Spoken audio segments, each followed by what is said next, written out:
इस वीडियो में सिद्ध करेंगे कि कर्णी में 3 एक अपरिमेय संख्या है। आइए वीडियो की स्टार्ट करते हैं। हल देखिए, मान लीजिए हल करते हैं। हल में हम लिखेंगे कि इसमें बोल रहा है कि कर्णी में 3 एक अपरिमेय संख्या सिद्ध करना है, तो हम जस्ट इसका उल्टा मानेंगे। क्या मानेंगे? उल्टा मानेंगे कि माना कर्णी में 3 एक परिमेय संख्या है। यहाँ अपरिमेय बोला है तो हम परिमेय मानेंगे ना। माना कर्णी में 3 एक परिमेय संख्या है। परिमेय संख्या है, ध्यान से समझिएगा, परिमेय संख्या है। तो परिमेय संख्या किसको कहते हैं? जो p बटा क्यू के रूप में हो, यानी p बटा क्यू के रूप में हो, यानी अंश बटा हर के रूप में हो। जहां बता भी दीजिएगा कि जहां p और q पूर्णांक है। पूर्णांक मतलब समझते हैं कि नहीं? उसमें माइनस वाला भी अंक आ सकता है और विदाउट माइनस वाला भी, यानी प्लस वाला भी अंक आ सकता है। और तथा लिख दीजिएगा कि जो हर है ना, q बराबर नॉट जीरो होना चाहिए। तब देखिए इसका यहाँ गुना करा देते हैं ना, इसका यहाँ गुना करा देंगे तो क्या हो जाएगा? कर्णी में 3 इंटू क्यू बराबर p। अब दोनों पक्षों का वर्ग कर देते हैं। लिखेंगे चूंकि दोनों पक्षों का वर्ग करने पर, ध्यान समझिएगा, करने पर। तो देखिए जब इसका लिख देंगे एक बार 3 क्यू का वर्ग मतलब घात 2 कर देना। ठीक, इसका जब वर्ग करेंगे तो कर्णी में 3 का वर्ग करेंगे तो 3 बाहर हो जाएगा और क्यू का वर्ग करेंगे क्यू स्क्वायर हो जाएगा बराबर p स्क्वायर। एक बात आप लोग की याद दिमाग में रखिएगा कि जब नोट पॉइंट है, ध्यान समझिएगा कि जब एक तरह से मान लीजिए प्रमेय है कि जब मान लीजिए अगर कोई मान लीजिए 3 है, 3 जब ए स्क्वायर से विभाजित है, प्रमेय कहता है कि जब 3 ए स्क्वायर से विभाजित है, से विभाजित है तो 3 ए से भी विभाजित होगा। कहाँ से विभाजित होगा? ए से भी विभाजित होगा। यही प्रमेय का हम यहाँ पे यूज करने जा रहे हैं।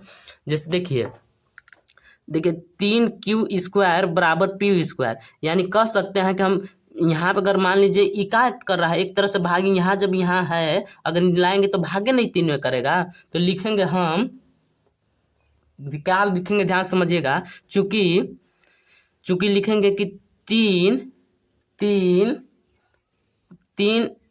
पी स्क्वायर से विभाजित है, इसलिए 3 p से भी विभाजित होगा, p से भी विभाजित होगा। ध्यान समझिएगा, होगा। अब क्या कर देते हैं कि p, यहाँ देखिए p के जगह पे मान लीजिए, p के जगह पे रख देते हैं, मानना p बराबर क्या रख देते हैं? यहाँ पे 3 है, अगर 5 रहता है यहाँ 5 लेंगे, p बराबर हम रख देते हैं 5 m रख। देखिए अगर यहाँ पे 3 है तो 3 ही रखेंगे, 5 नहीं रखेंगे ना। अगर यहाँ पे अगर 5 रहता तो यहाँ भी 5 ही रखते हैं। तो p बराबर हम मान लेते हैं 3 m मान लेते हैं। आपका मन है यक्स तो कुछ भी मान सकते हैं। p बराबर 3 m रखने पर तो रख दीजिए 3 क्यू स्क्वायर, ध्यान समझिएगा, 3 क्यू स्क्वायर बराबर p की जगह पर कितना रखना है? 3 m। तो यहाँ p की जगह पर कितना रखेंगे? 3 m का स्क्वायर हो जाएगा। अब देखिए 3 क्यू स्क्वायर बराबर 3 का वर्ग करेंगे 9 हो जाएगा, m स्क्वायर हो जाएगा। ध्यान समझिएगा, 3 से कट जाएगा, 3 एकम 3, 3 त्रिका 9, यानी क्यू स्क्वायर बराबर हो जाएगा 3 m स्क्वायर। इसको ऐसे भी तो लिख सकते हैं 3 m स्क्वायर बराबर क्यू स्क्वायर।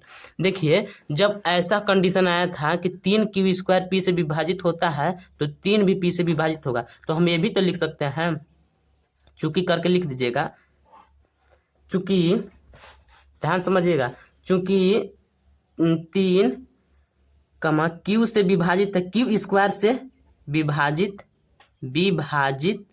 है, इसलिए 3 भी किस से विभाजित होगा? यहाँ देखिए क्यू से, किससे? क्यू से विभाजित होगा, क्योंकि हम लोग प्रमेय पढ़ लिए कि प्रमेय से हम लोग ऐसा कर रहे हैं। तो देखिए अब लिखेंगे क्यू भी 3 से विभाजित है और देखिए p भी 3 से विभाजित है, तो लिख देंगे अतः p और q में 3 उभयनिष्ठ है,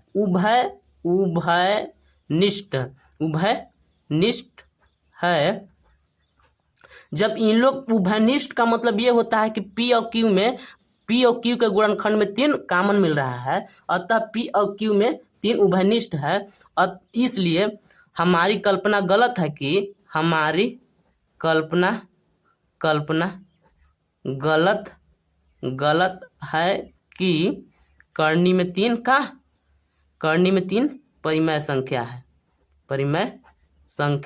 है, बल्कि क्या है, परिमेय संख्या नहीं है तो क्या है, करनी में 3 एक अपरिमेय संख्या है। अगर हमारा वीडियो आपको समझ में आया होगा तो हमारे चैनल को सब्सक्राइब कीजिएगा।